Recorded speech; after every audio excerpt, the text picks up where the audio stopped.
Trabajé como velador en un cementerio antiguo de Cartagena hace unos años. Nunca fui una persona especialmente supersticiosa. De hecho, me daba igual que estuviera trabajando en ese lugar como velador.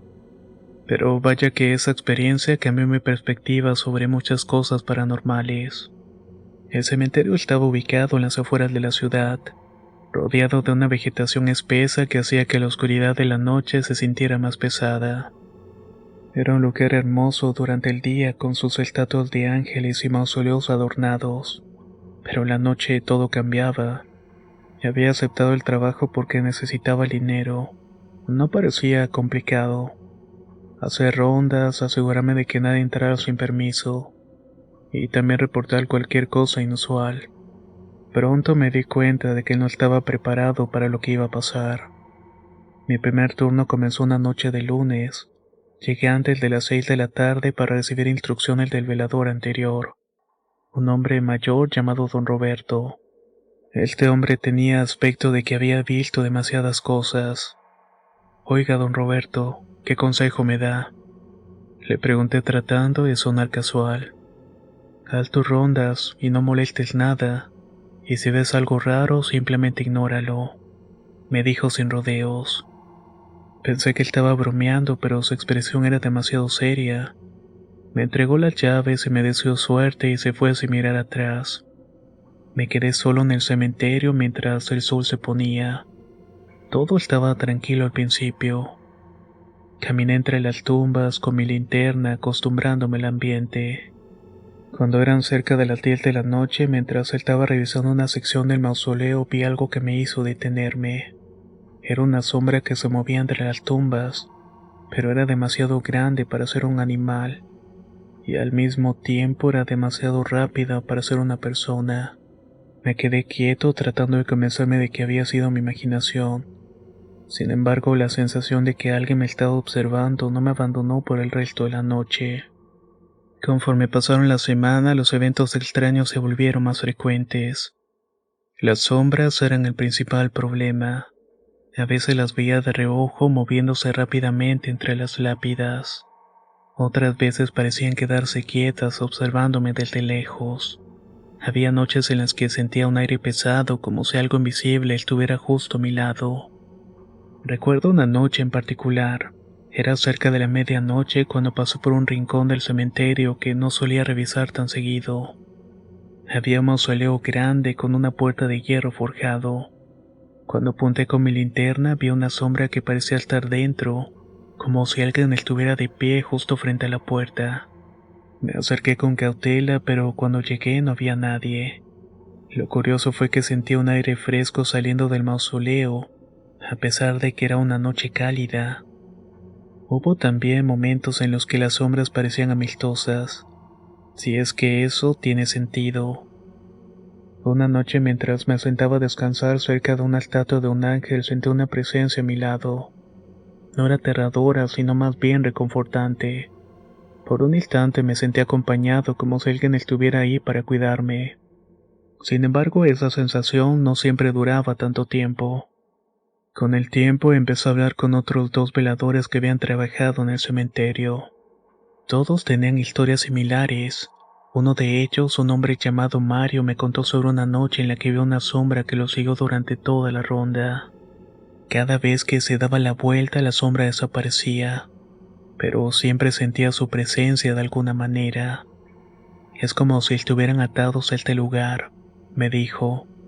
No quieren hacerte nada, pero tampoco quieren que los ignores. Don Roberto también me compartió una de sus experiencias. Él dice que una vez vio una sombra sentada en una tumba, con la cabeza entre las manos como si estuviera llorando. Dijo que trató de acercarse, pero algo lo detuvo. Fue una sensación de tristeza tan profunda que casi lo hizo llorar en ese momento. A pesar de todo, intenté mantenerme firme en la chamba. Necesitaba el dinero y me decía a mí mismo que todo eran trucos de la mente, pero una noche algo cambió. Mientras iba caminando por un sendero estrecho, vi una sombra grande justo frente a mí. Esta sombra era más definida que las otras, con la forma clara de una figura humana. Se quedó inmóvil mientras yo apuntaba mi linterna y luego de repente avanzó hacia mí. No recuerdo cómo llegué a la oficina del cementerio. Solo sé que corrí con todas mis fuerzas. Esa fue la primera vez que sentí miedo genuino. Fue como si algo realmente estuviera intentando atraparme. Después de eso decidí que ya había tenido suficiente.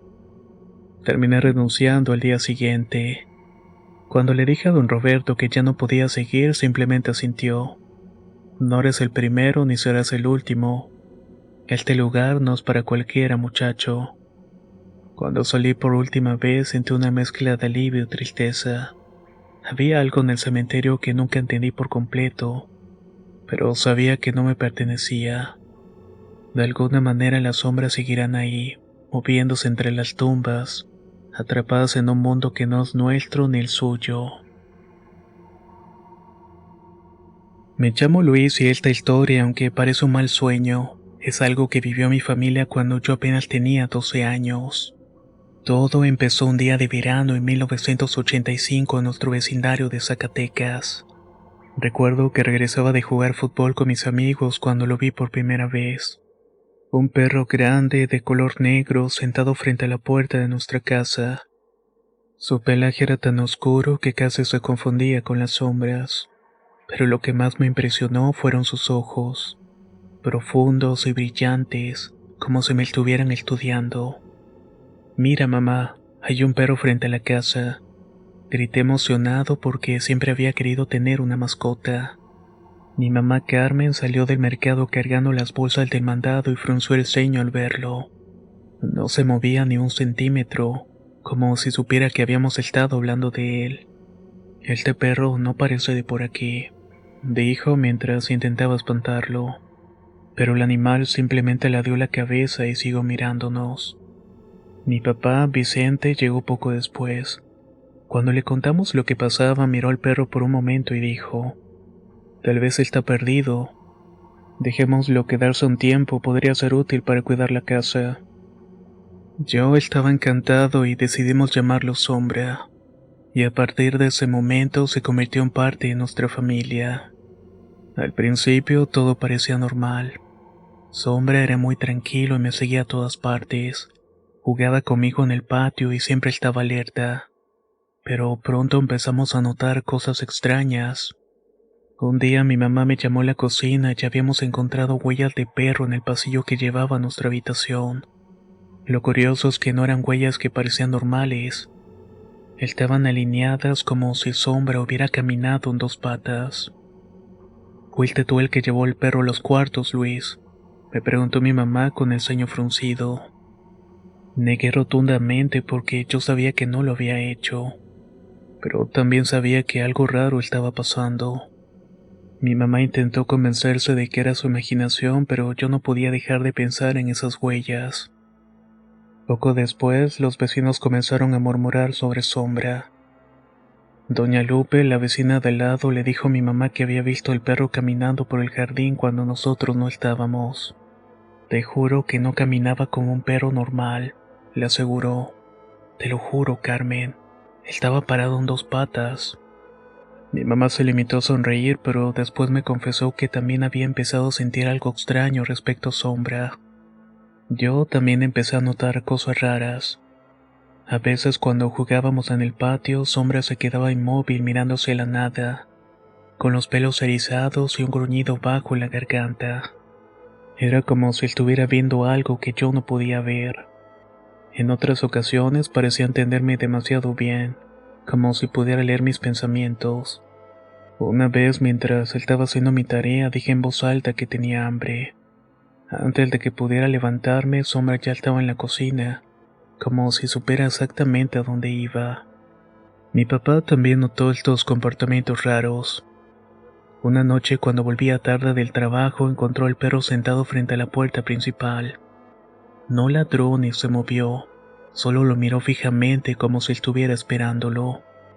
Mi papá me dijo que sintió un escalofrío cuando cruzó la mirada con esos ojos amarillos. Lo más perturbador ocurrió una tarde cuando estaba jugando con el perro en el patio. De repente se detuvo y empezó a cavar frenéticamente en un rincón del jardín. Cuando me acerqué para ver qué había encontrado, noté algo enterrado. Era un pequeño paquete envuelto en tela roja. No lo abrí porque algo en mi interior me dijo que no debía hacerlo, pero le conté inmediatamente a mi mamá. Ella llegó y lo guardó en un cajón y nunca volvimos a hablar del tema. Con el tiempo, la tensión en la casa fue creciendo. Mi mamá comenzó a encontrar objetos movidos del lugar y vasos rotos sin explicaciones. Una noche, mientras ella regresaba de visita, una vecina encontró a Negro frente al espejo del recibidor. Su reflejo era diferente, distorsionado como si no fuera del todo un perro. Cuando intentó acercarse, Sombra la volteó a ver y todo volvió a la normalidad. Eso sí, mi mamá no pudo dormir esa noche. El incidente que marcó el comienzo del fin ocurrió una madrugada. Estábamos todos dormidos cuando un estruendo nos despertó. Bajamos corriendo a la sala y encontramos un desastre. Los muebles estaban volteados, las cortinas desgarradas y los cojines esparcidos por todo el suelo. En medio del caos, Sombra estaba parado, respirando de manera agitada y con los ojos brillando como brasas. Mi papá intentó acercarse para sacarlo a la calle, pero Sombra emitió un gruñido que hizo que retrocediera. Sin previo aviso, el perro corrió hacia la puerta principal y desapareció en la oscuridad. No volvimos a verlo después de esa noche, pero el miedo y la incertidumbre que dejó en nuestra casa nos persiguió durante mucho tiempo.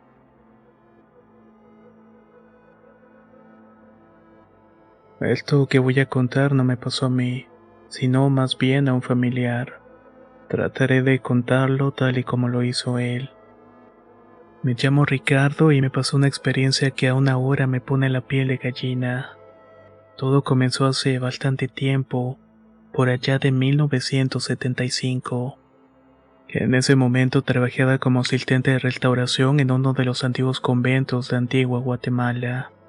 La ciudad es conocida por su arquitectura colonial y su aire místico.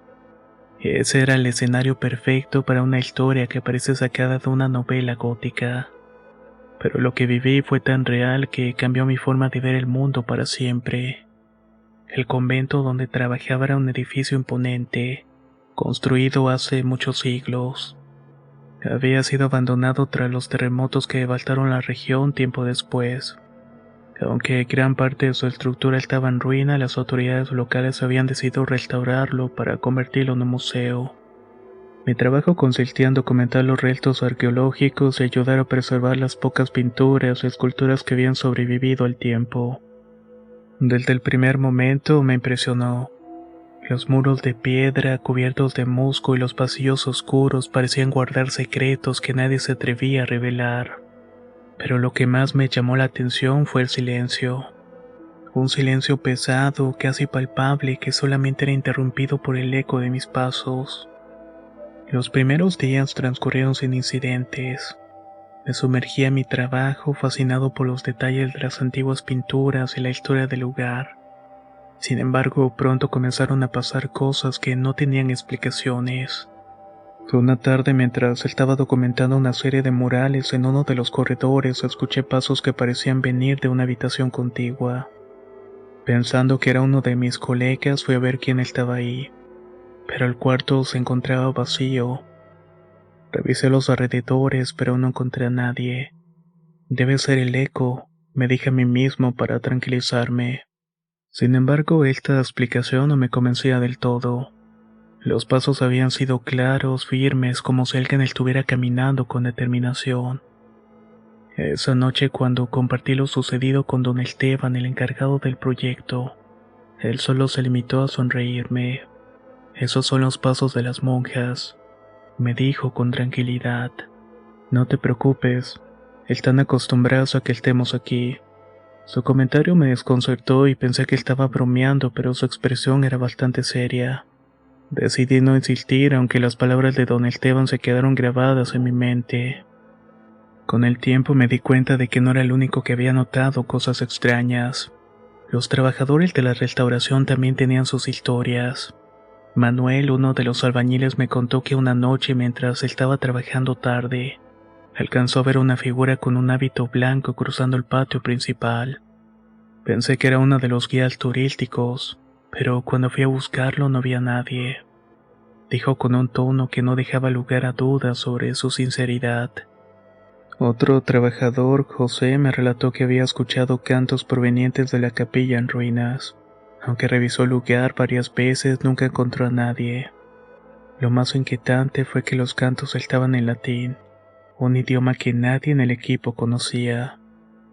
La capilla era uno de los lugares más misteriosos del convento. Aunque el techo había colapsado en gran parte, todavía se podía sentir una energía extraña en el interior. Las paredes estaban decoradas con fragmentos de frescos que representaban escenas religiosas, pero muchos de ellos estaban deteriorados, como si los hubieran desgarrado desde adentro. Una tarde, mientras trabajaba en la capilla, encontré un viejo libro escondido en un nicho. Estaba cubierto de polvo y humedad, pero aún se podían leer algunas palabras. Era un registro de la vida diaria del convento escrito por una de las monjas. En una de las entradas me llamó especialmente la atención. Esta noche los susurros volvieron. Las hermanas y yo rezamos con fervor. Le mostré el libro a don Esteban, quien lo hojeó con interés. Siempre supe que este lugar tenía su historia, pero esto confirma que las monjas también sintieron lo que nosotros hemos sentido. Creo que el evento más impactante ocurrió una noche en la que me quedé trabajando hasta tarde. Me encontraba documentando unas esculturas en el claustro principal cuando las luces comenzaron a parpadear. Pensando que era un problema eléctrico, fui al cuarto de mantenimiento para revisar los fusibles. Mientras estaba caminando por el pasillo, escuché un murmullo que parecía provenir de la capilla. Cuando llegué, vi algo que me dejó paralizado. Era una figura femenina. Estaba arrodillada frente al altar en ruinas, rezando en voz baja. Llevaba un hábito blanco que brillaba tenuemente en la oscuridad. Mi primera reacción fue pensar que era una de las trabajadoras, pero cuando me acerqué la figura se desvaneció ante mis ojos. Salí corriendo de la capilla y no me detuve hasta llegar al patio. Mi corazón estaba latiendo con fuerza y por un momento consideré abandonar el proyecto, pero algo me detuvo. Sentía que de alguna manera necesitaba entender lo que estaba pasando. Al día siguiente me reuní con don Esteban. Le pedí permiso para estudiar el libro más a fondo y aunque al principio se mostró reacio, finalmente accedió. Adelante, Julián, pero ten cuidado, no solamente porque el libro es viejo, sino porque a veces conocer demasiado puede ser un peso. Me sumergí en las páginas amarillentas y frágiles del diario. A medida que avanzaba descubrí que las monjas habían registrado una serie de eventos paranormales, los cuales coincidían con lo que estábamos viviendo en el presente. Había mencionado constantes susurros en la noche, sombras que cruzaban los pasillos y presencias que se sentían durante las oraciones. Hubo otra entrada que captó mi atención. Anoche la Madre Superiora nos llamó al refectorio para una reunión urgente. Dijo que había sentido una energía oscura que provenía del antiguo aljibe en el claustro. Nos instruyó que rezáramos sin parar para mantener alejadas a las fuerzas que amenazaban nuestro hogar. Algunas hermanas temen que esta energía sea el resultado de los actos impuros cometidos por los señores que habitaron este lugar antes que ellas. El aljibe, esta mención me puso en alerta. El claustro donde estaba el aljibe había sido uno de los lugares más descuidados durante nuestra restauración. Algo dentro de mí me decía que debía investigar un poco más. Esa misma tarde me dirigí al claustro con una excusa de evaluar el estado del albique para futuras reparaciones. La estructura estaba rodeada de hierbas crecidas y paredes descascaradas. Tenía un aura de abandono que me parecía inquietante. Cuando me asomé vi que estaba lleno de agua estancada. Su superficie reflejaba un cielo gris y cargado de nubes. Mientras estaba inspeccionando escuché un sonido leve, como si algo hubiera caído al agua. Miré de nuevo, pero no había nada. Decidí usar una linterna para iluminar el interior. Cuando lo hice, distinguí algo que me heló la sangre. En el fondo había lo que parecía ser una figura humana, inmóvil y difusa bajo el agua. Salí corriendo del lugar y fui directamente con don Esteban para contarle lo que había visto. Su reacción fue extraña. Aunque intentó minimizarlo, noté que estaba visiblemente nervioso. No te preocupes, Julián. Probablemente sea únicamente un tronco, algo que se cayó hace tiempo. Deja que los obreros lo revisen mañana. Pero yo sabía que no era un tronco. La forma era demasiado definida. Esa noche, mientras terminaba de catalogar algunas piezas en la oficina principal, sentí nuevamente la sensación de ser observado. Me giré varias veces, pero no había nadie. Decidí ignorarlo y continuar con mi trabajo. Pero un sonido de pasos lentos y pesados me hizo detenerme. El sonido provenía del pasillo que llevaba a la capilla. Armado con una linterna, decidí investigar. Caminé con cautela y mis pasos resonaban en el silencio. Cuando llegué al final del pasillo, vi una sombra que se estaba deslizando hacia una de las habitaciones vacías. El aire se sintió más frío de lo normal, y tuve una sensación de pesadez que se instaló en mi pecho. Abrí la puerta lentamente y encendí la luz. La habitación estaba completamente vacía, pero el ambiente era opresivo. En la pared, justo encima de la antigua cama de madera, había un crucifijo. La cruz estaba inclinada como si algo la hubiera empujado. Al acercarme para enderezarla, sentí un escalofrío y un susurro claro en mi oído. Vete, vete. Solté el crucifijo y salí de la habitación lo más rápido que pude. Esa fue la última vez que consideré seriamente abandonar el proyecto. A la mañana siguiente compartí mi experiencia con José, uno de los trabajadores. José me estuvo escuchando con atención y luego me sugirió hablar con el padre Mateo, un sacerdote conocido en la zona por sus conocimientos sobre fenómenos paranormales. Esa misma tarde pasé a la iglesia donde oficiaba el padre Mateo y le conté todo lo que había sucedido en el convento. El sacerdote escuchó con seriedad y tras un momento de reflexión me dijo: ese lugar donde trabajas tiene una energía muy densa.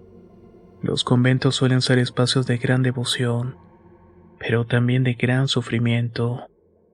Las monjas que vivieron ahí seguramente cargaron con secretos y culpas, y todo esto deja una huella en el ambiente. Te aconsejo que seas prudente y evita estar desafiando lo que no comprendes. Le pedí que bendijera el lugar, pero él negó con la cabeza. No puedo intervenir directamente sin el permiso de tus superiores, pero voy a rezar por ti porque en él trabajan ahí. Sus palabras me dejaron con una mezcla de consuelo y miedo.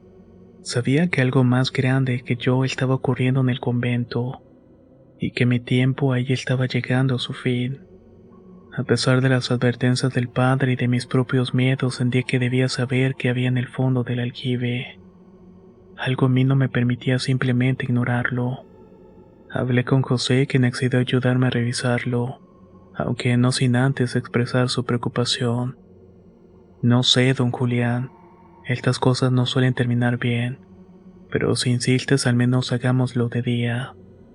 A la mañana siguiente, con una cuerda y una vieja polea, decidimos descender un cubo para extraer agua. Queríamos revisar si había algo más. La luz del sol iluminaba parcialmente el agua turbia, pero a medida que el cubo bajaba, algo en el reflejo hizo que me detuviera en seco. Era como si una sombra se estuviera moviendo debajo de la superficie. ¿Viste eso?, pregunté a José, pero él negó con la cabeza. Cuando subimos el cubo, estaba lleno de agua oscura y lodosa. Al inspeccionarlo encontramos lo que parecía ser un rosario antiguo. Estaba oxidado y cubierto de algas.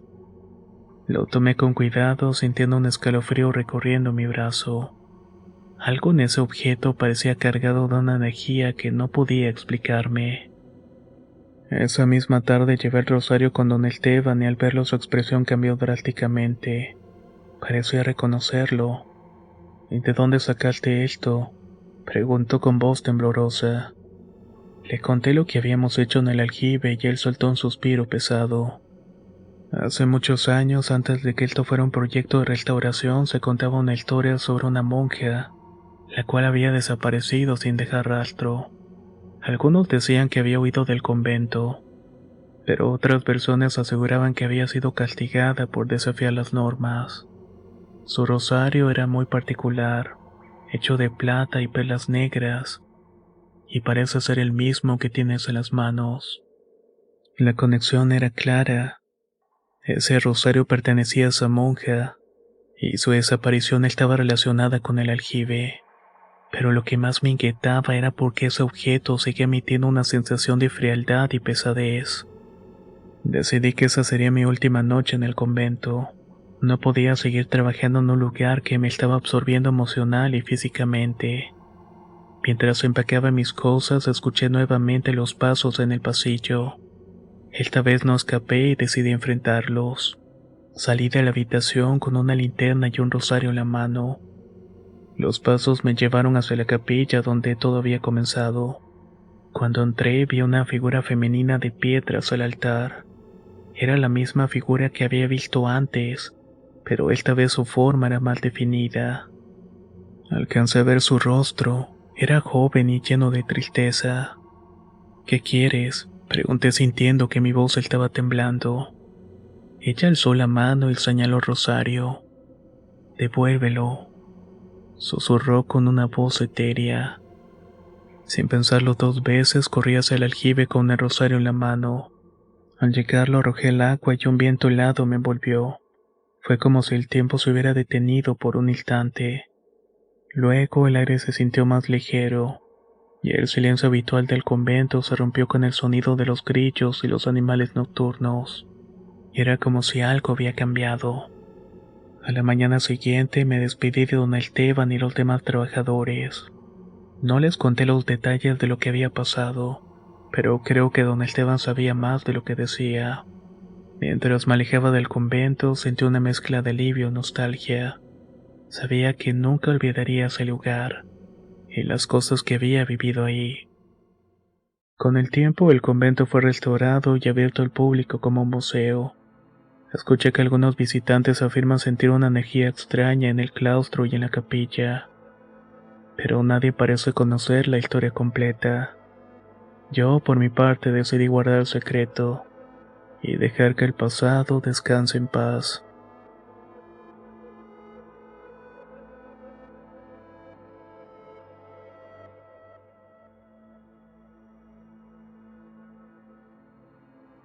Mi nombre es Federico y lo que voy a contarles pasó cuando tenía 16 años. Aunque ha pasado bastante tiempo, el recuerdo de aquella noche en la quebrada sigue persiguiéndome de alguna manera. No soy una persona supersticiosa, pero lo que vivimos esa noche no tiene explicación lógica.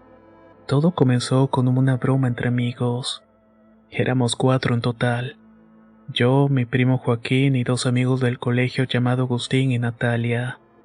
Habíamos escuchado hablar del tren fantasma, una leyenda que circulaba entre los lugareños de la zona.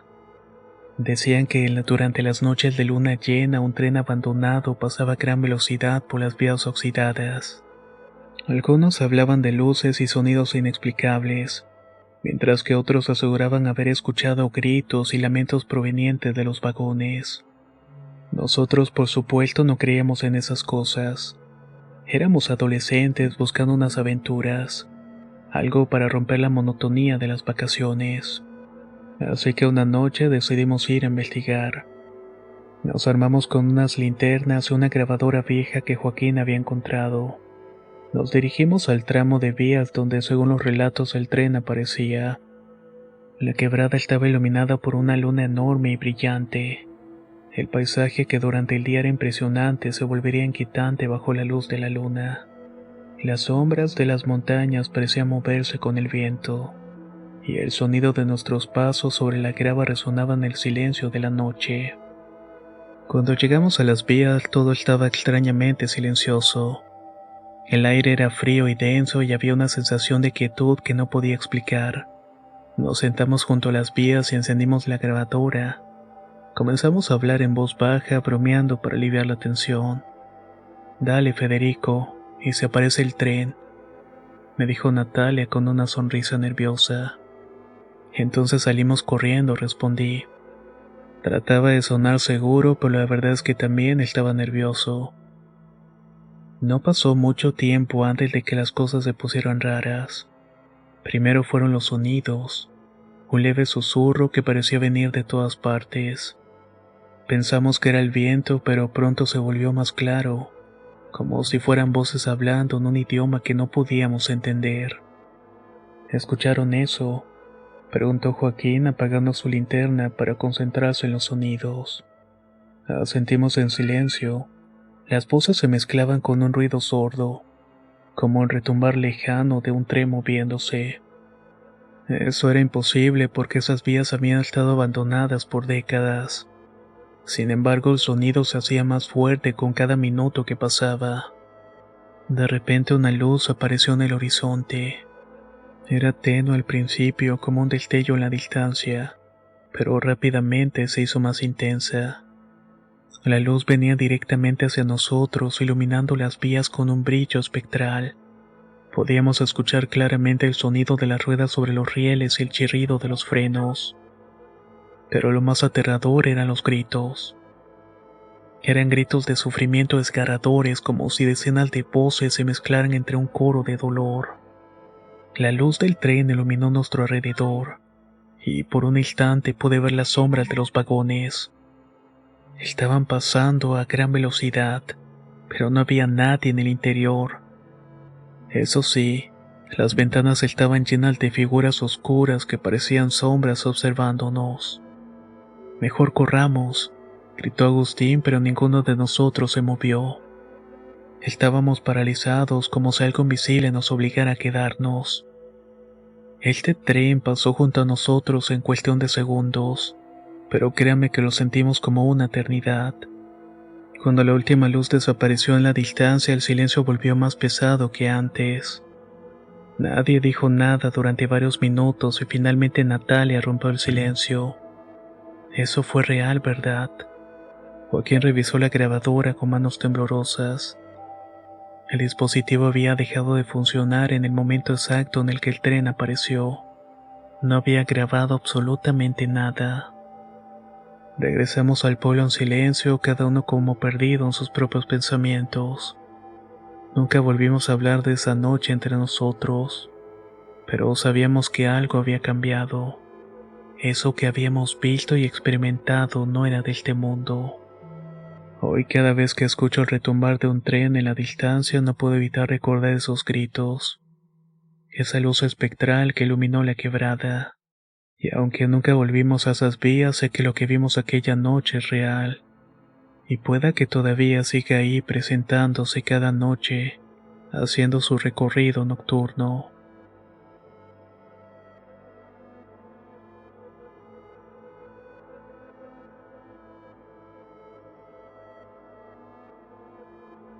Mi nombre es Miguel y la historia que voy a contar es una que ha pasado de boca en boca en mi familia. Siempre con un escalofrío en la voz de quien lo relata. Ocurrió en los cafetales de Chalatenango en el año de 1954. En ese tiempo mi abuelo Tomás era un joven encargado de supervisar las cosechas. Aunque nunca he sido del todo creyente de lo paranormal, esta historia me hace dudar cada vez que la escucho. En aquellos días la vida en el cafetal seguía un ritmo implacable. Los jornaleros trabajaban de sol a sol recogiendo los frutos maduros mientras los dueños y supervisores como mi abuelo se encargaban de mantener el orden. La finca pertenecía a un hombre llamado Don Gregorio, un terrateniente conocido por su carácter severo pero justo. Y créame que trabajar para él era un verdadero privilegio. Decían que los demás dueños de las fincas eran verdaderos monstruos. Esta finca estaba situada en lo alto de las colinas, rodeada de un espeso bosque. Todo comenzó, según cuentan los jornaleros, cuando regresaban de una larga jornada. Uno de ellos, llamado Jacinto, se acercó a mi abuelo con una expresión de preocupación en el rostro. «Oye, Tomás, ¿podría venir un momento? Hay algo que quiero mostrarle». Mi abuelo intrigado lo siguió hasta una de las zonas menos transitadas del cafetal. Jacinto señaló un árbol grande y viejo cuyas ramas parecían retorcerse. En la base del árbol había tierra removida, y sobre ella había marcas extrañas, como si alguien hubiera arañado el suelo con garras. «Esto no estaba aquí en la mañana», dijo Jacinto, señalando hacia las ramas donde se podía ver una figura oscura casi humana. En ese momento señaló hacia unas ramas del árbol donde se podía ver una figura oscura casi humana. Esta desapareció entre las hojas al notar que la habían visto. Mi abuelo no creía tanto en este tipo de cosas. Le dijo que probablemente era un animal, tal vez un mono o un pájaro grande. Pero Jacinto no estaba convencido y al parecer tampoco los demás jornaleros. Esa noche, mientras estaban cenando en el campamento, se escucharon susurros entre ellos. Hablaban de luces que habían visto entre los cafetales y voces que parecían llamarlos por sus nombres. Una semana después ocurrió algo que hizo imposible ignorar las historias. Un joven jornalero llamado Rubén desapareció durante la noche. Según sus compañeros, había salido a orinar y nunca volvió. Al día siguiente formaron un grupo de búsqueda. Mi abuelo lideró el grupo que se internó en los cafetales y luego en el bosque circundante. Sí lo lograron encontrar al pie de una colina sentado contra un árbol.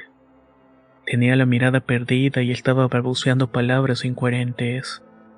Cuando lograron calmarlo, Rubén solo pudo decir que había seguido una luz que lo estaba llamando.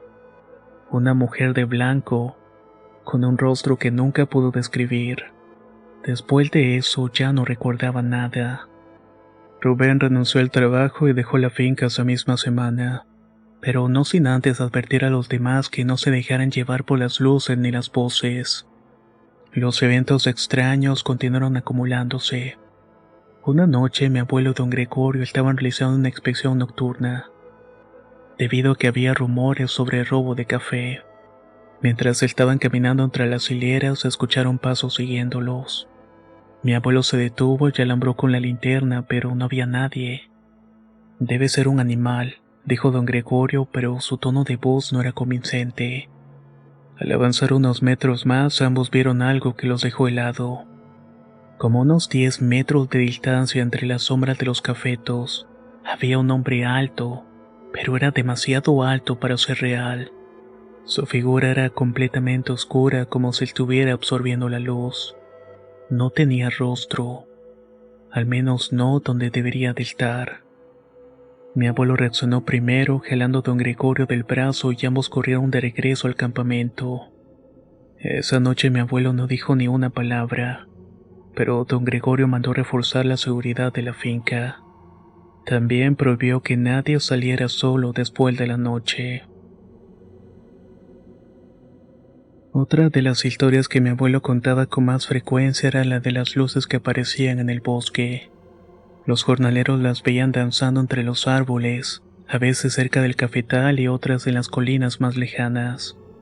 Algunos decían que eran almas en pena y otros que eran seres de otro mundo. Una noche un grupo de jornaleros decidió seguir las luces para demostrar que no eran más que fenómenos naturales. Mi abuelo les advirtió que no lo hicieran, pero no lo escucharon. Al día siguiente regresaron pálidos y temblando.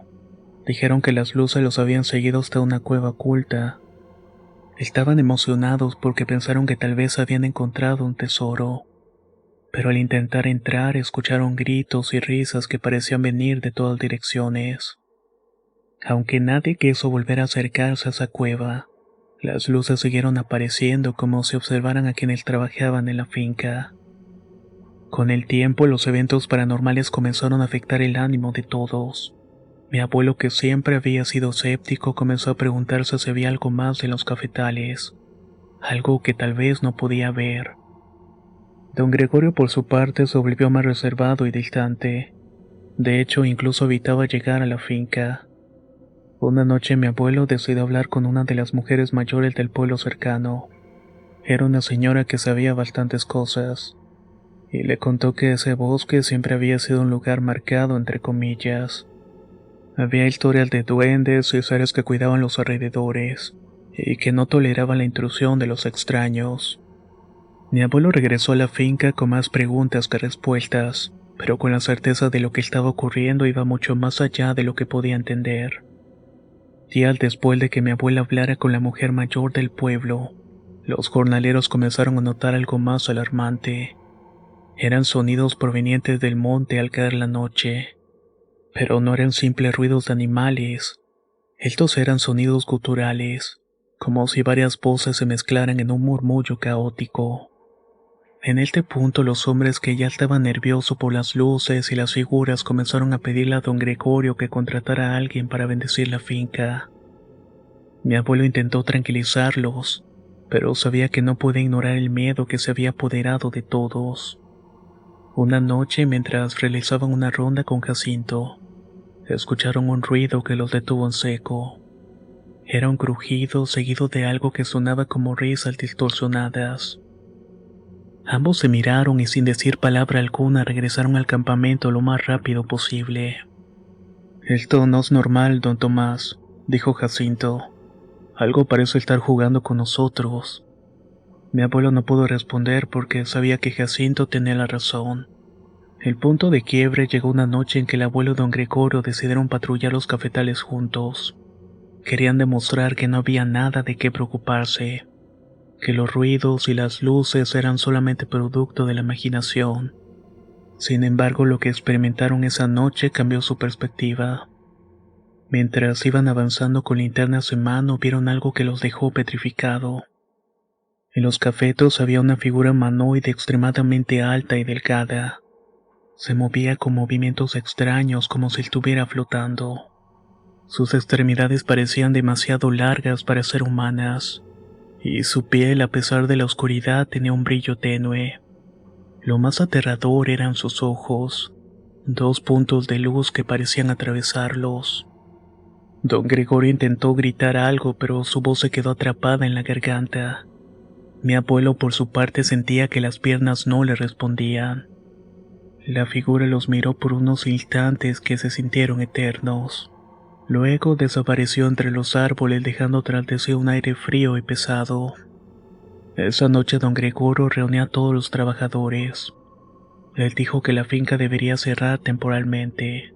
No dio explicaciones, pero todos sabían que algo grave había pasado. Días después del cierre, mi abuelo regresó al pueblo para nuevamente hablar con esa mujer. Esta vez ella fue más directa. Lo que han visto no pertenece a este mundo. Son guardianes, seres que protegen ese lugar. Los cafetales y esos montes son su hogar, y parece que algo los hizo enojar. Mi abuela, aunque seguía escéptico por naturaleza, no pudo evitar sentir que sus palabras tenían razón.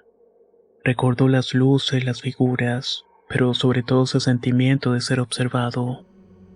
Finalmente, don Gregorio decidió vender la finca. Aunque muchos lo criticaron por abandonar un negocio tan próspero, él insistió en que era lo mejor.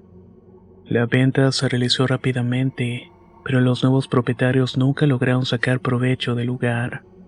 Los jornaleros se negaban a trabajar ahí y los pocos que lo intentaron no duraban mucho tiempo.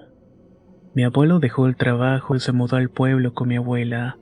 Ahí fue donde comenzaron una nueva vida. Aunque nunca habló abiertamente de lo que ocurrió en los cafetales, yo supe que lo marcó profundamente.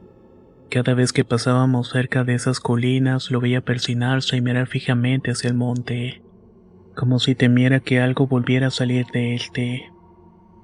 Ahora, tantos años después, me pregunto si mi abuelo y los jornaleros vieron algo que realmente era un ser de otro mundo, o si tal vez era alguna especie de espíritu. Eso quizás es algo que nunca sabremos.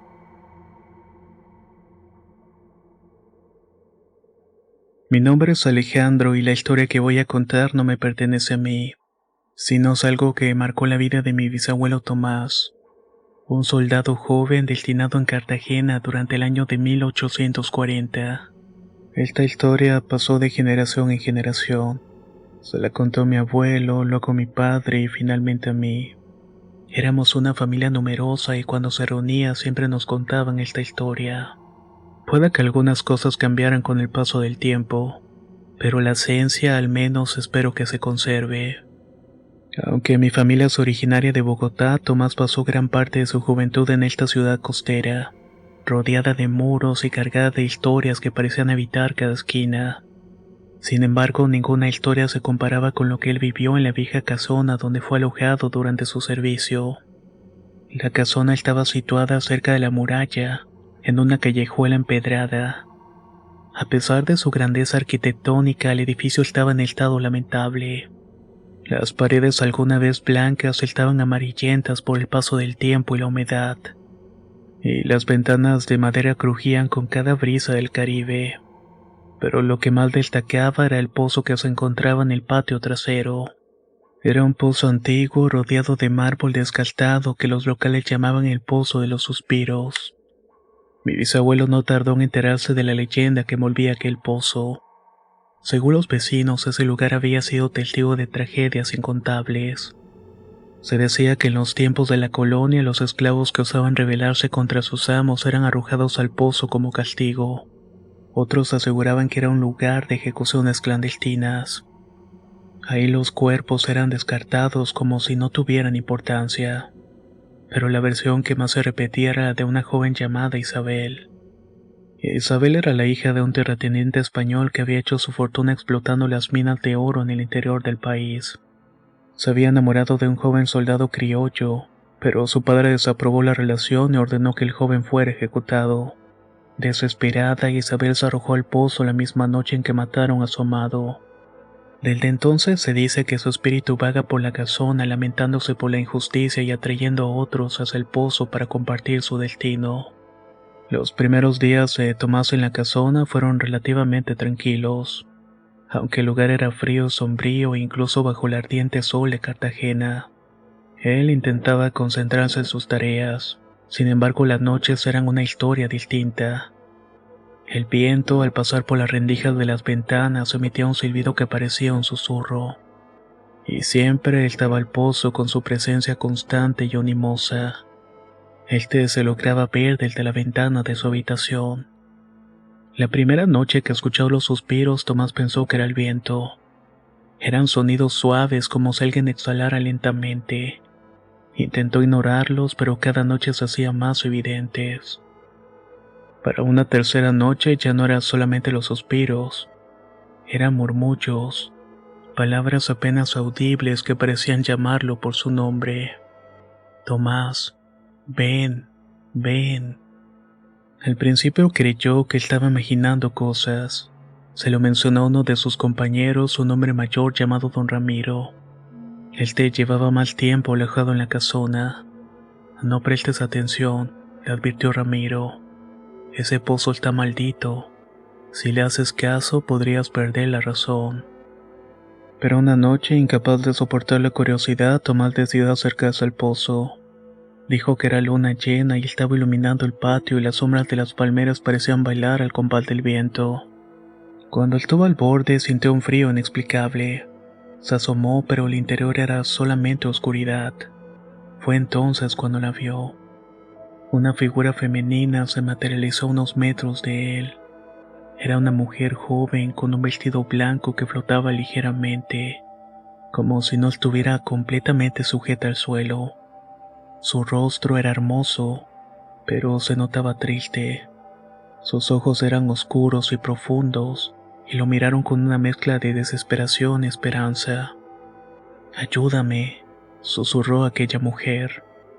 Tomás retrocedió, pero dijo que algo en su voz lo detuvo. Había una sinceridad en su tono que le heló la sangre. «¿Quién eres?», preguntó con la voz temblando. «Soy Isabel, estoy atrapada aquí». Antes de que pudiera responder, la figura desapareció. Lo más extraño de todo esto es que dejó tras de sí un dulce aroma como a jazmines. Desde esa noche Tomás no pudo dejar de pensar en Isabel. Aunque trataba de concentrarse en su trabajo, su mente volvía constantemente al pozo y a la mujer que había visto. Los murmullos y susurros se hicieron más frecuentes, y a veces creía verla desde la ventana, siempre cerca del pozo y siempre esperando. Don Ramiro notó el cambio en su comportamiento y trató de intervenir. «Muchacho, tienes que alejarte de ese lugar. Isabel no es lo que parece». «¿Qué quiere decir con eso?». «Dicen que los espíritus atraen a los hombres para que compartan su destino. No sé si sea cierto, pero muchos de los que se han acercado al pozo terminan bastante mal».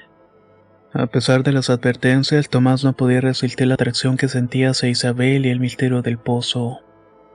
Cada noche se acercaba más esperando verla de nuevo, buscando respuestas a las preguntas que comenzaban a consumirlo. Una tarde, mientras exploraba la casona, Tomás encontró un viejo diario en una habitación polvorienta que estaban desocupando. La idea es que se usara para nuevos reclutas. Cuando abrió el diario se dio cuenta de que pertenecía a un soldado que había vivido ahí tiempo atrás. Hablaba sobre cosas banales, pero en algunos puntos en las últimas páginas hablaba del pozo y de una mujer que aparecía por las noches. No puedo apartarme de ella, decía una de las entradas. Quiero ayudarla, pero también temo que si lo hago nunca podré escapar de ese lugar. Quiero ayudarla de alguna manera.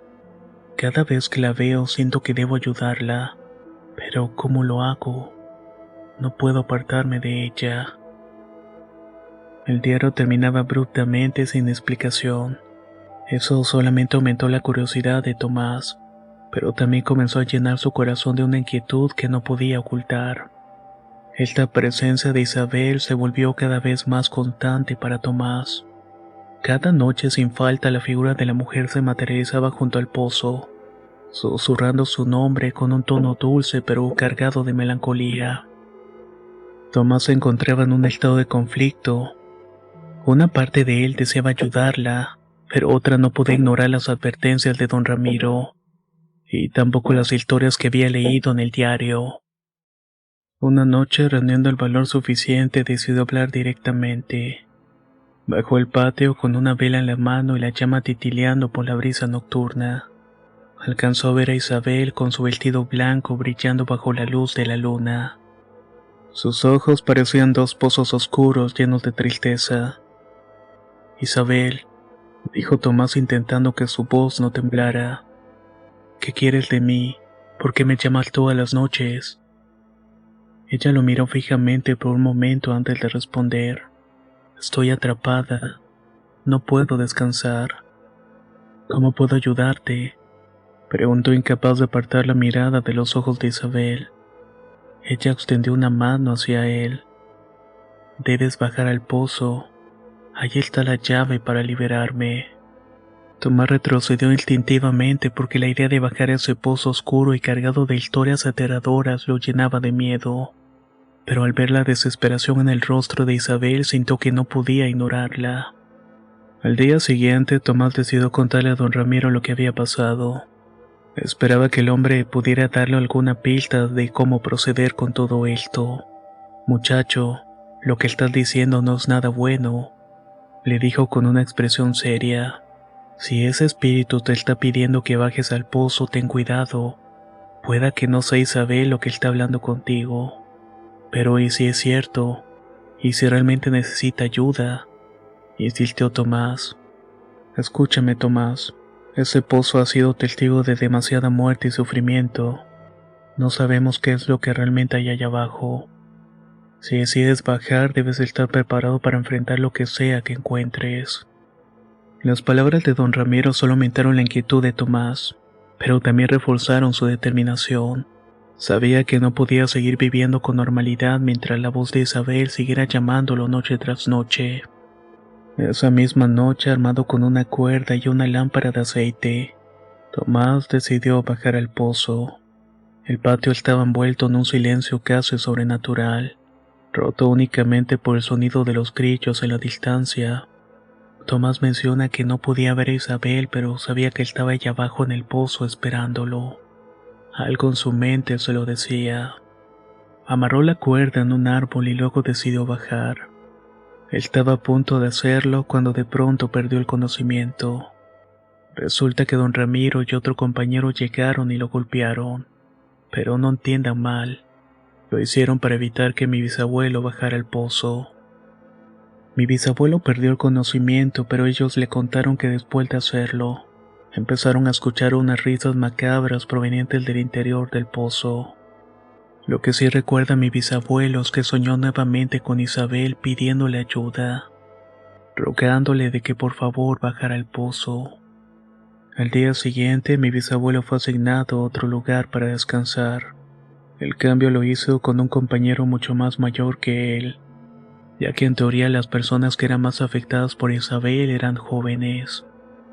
Al día siguiente, Tomás abandonó la casona y Cartagena. Nunca volvió a hablar de lo que había ocurrido esa noche. Lo que sí hizo es que mantuvo correspondencia con don Ramiro. En una de estas cartas le comentó que finalmente habían tapado el pozo. Esa casona fue eventualmente demolida y en su lugar se construyó una plaza. Se dice que los locales en las noches tranquilas pueden escuchar varios suspiros provenientes del suelo, como una especie de eco de las almas que alguna vez estuvieron atrapadas ahí. Me llamo Carlos y durante más de una década he trabajado como asistente en expediciones arqueológicas. He visto descubrimientos fascinantes, restos de civilizaciones antiguas y maravillas que la mayoría solo podríamos imaginar. Pero también he sido testigo de algo que nunca podré explicar con lógica. Algo que sucedió durante una investigación en Tikal, Guatemala. El líder de aquella expedición era el doctor Ernesto, un hombre brillante pero terco como una mula. Ernesto era un escéptico empedernido. Para él todo tenía una explicación racional. Las leyendas eran simples cuentos para asustar a los niños y los eventos extraños podía atribuirse a la ignorancia o al azar mismo. Esa actitud lo había llevado lejos en su carrera, pero también le había ganado algunos enemigos entre los lugareños, ya que lo consideraban arrogante y irrespetuoso. Llegamos a Tikal a principio de mayo en plena temporada de lluvias. La selva estaba viva con el sonido de insectos y aves. Había un calor húmedo que nos envolvía con una manta sofocante. Nuestro objetivo era explorar un complejo de ruinas que habían sido parcialmente excavadas en los años 70, pero que desde ese entonces habían estado abandonadas. Desde el principio los lugareños nos advirtieron sobre el lugar. Habían historias de un guardián entre comillas que protegía las ruinas, un espíritu que castigaba a quienes se atrevían a perturbar el sitio. Ernesto se rió cuando escuchó esas advertencias. Siempre hay un guardián, o una maldición, ¿no?, dijo burlándose. Yo no dije nada, pero las palabras de los lugareños me dejaron intranquilo.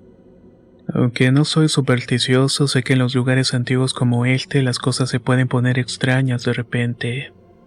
Mi primer día transcurrió sin incidentes. Montamos nuestro campamento cerca de las ruinas y comenzamos a explorar. El ruido era impresionante, templos cubiertos de vegetación, escalinatas desgastadas por el tiempo, y estelas grabadas con glifos que parecían contar historias olvidadas. Sin embargo, esa noche algo ocurrió mientras estábamos revisando nuestros documentos. Escuché pasos alrededor del campamento. Pensé que eran animales, pero los pasos eran demasiado pesados y rítmicos, como si alguien estuviera caminando deliberadamente. Salí con una linterna, pero no había nadie. A la mañana siguiente, algunos de mis compañeros mencionaron que también habían escuchado sus pasos.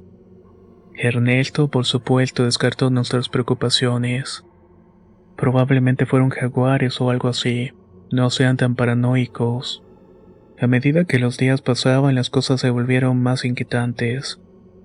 Algunos miembros del equipo reportaron sentir que eran observados, sobre todo cuando estaban solos. Otros dijeron haber escuchado voces en un idioma desconocido. Uno de los trabajadores locales, un hombre llamado Miguel, se negó a seguir trabajando después de encontrar una figura tallada en piedra, lo que según él era una representación del guardián. Es un aviso, nos dijo con los ojos llenos de miedo. No deberíamos estar aquí. Ernesto se burló de Miguel y lo acusó de querer asustarnos para negociar un salario más alto. Miguel no respondió y simplemente se marchó esa misma tarde y no volvió. La situación alcanzó un punto álgido cuando Ernesto encontró algo interesante. Vasijas de cerámica, figuras talladas y huesos humanos. En el centro había lo que parecía ser un pequeño altar, y sobre él una figura de piedra que representaba un hombre con rasgos animales, una mezcla de jaguar y humano. Ernesto estaba encantado con el descubrimiento. Este lugar es exactamente lo que necesitábamos. Los trabajadores locales se negaron a seguir excavando, así que Ernesto y yo nos encargamos de documentar el hallazgo. Mientras tomábamos notas y fotografías sentí un escalofrío inexplicable. Era como si el aire en la cámara estuviera cargado de algo que no se podía ver. Esa noche Ernesto comenzó a sentirse mal. Tenía fiebre y pesadillas, pero insistía que era solamente cansancio. Sin embargo, su estado empeoró rápidamente. En los días siguientes se volvió irritable y paranoico. Decía que escuchaba voces llamándolo por su nombre, o que veía sombras moviéndose fuera de la tienda. Las cosas empeoraron drásticamente después de que Ernesto comenzó a mostrar signos de una extraña enfermedad. Aunque insistía en seguir trabajando, su cuerpo y mente parecían que estaban al borde del colapso. Nosotros, el resto del equipo, también sentíamos la tensión. Nadie quería decirlo en voz alta, pero todos sabíamos que algo estaba mal en el lugar. Ernesto se quejaba de pesadillas recurrentes, que veía a ese hombre jaguar tallado en piedra y lo observaba fijamente mientras un coro de voces susurraba su nombre. Decía que las voces se volvían cada vez más fuertes, como si intentaran obligarlo a hacer algo. Es solamente mi mente, nos dijo una mañana mientras bebía un café que apenas podía sostener por el temblor en sus manos. Estoy cansado, nada más. Pero no solamente era eso. Ernesto había cambiado. Sus ojos, que siempre habían sido llenos de vida y pasión por el trabajo, ahora parecían apagados. Se irritaba fácilmente, incluso con pequeños detalles, y su presencia en el campamento se volvía cada vez más perturbadora. Mientras Ernesto lidiaba con sus problemas, nosotros también comenzamos a experimentar cosas extrañas. Durante las noches el campamento se llenaba de ruidos inexplicables, pasos que parecían rodear nuestras tiendas y susurros que venían de la selva. En una ocasión un grito hizo que todos saliéramos corriendo de las camas. Una noche en particular, mientras revisaba las notas de mi tienda, sentí una presencia a mis espaldas. Me di la vuelta rápidamente, pero no había nadie. Sin embargo, el aire estaba helado y podía jurar que algo me había rozado el brazo. Al día siguiente, uno de los trabajadores locales encontró huellas en la tierra alrededor del campamento. No eran humanas ni de algún animal que reconociera. Parecían ser garras largas y profundas. Cuando le mostramos las huellas a Ernesto, las descartó de inmediato.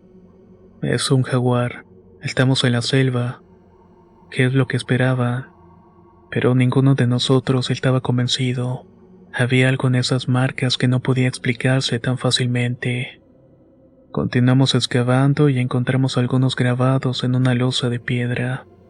Decidimos limpiarlos y documentarlos, pero los trabajadores locales se negaron a ayudarnos.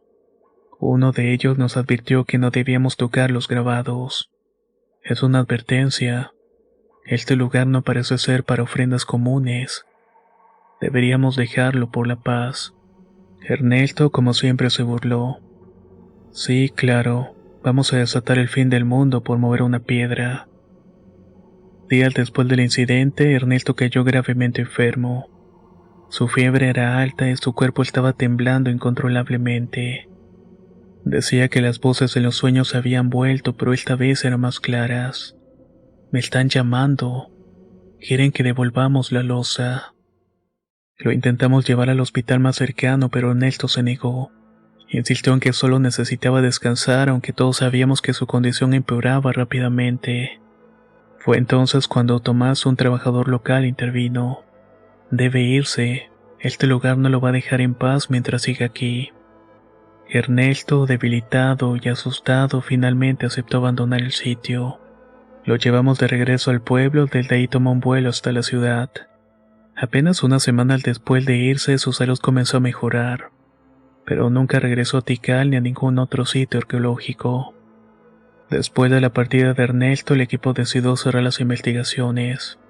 Las ruinas quedaron en paz, al menos por el momento, pero los eventos de esos días dejaron una marca imborrable en todos nosotros. Tal parece que las leyendas locales pudieron más que la terquedad de Ernesto, el cual terminó convenciéndose de que esas cosas realmente existen.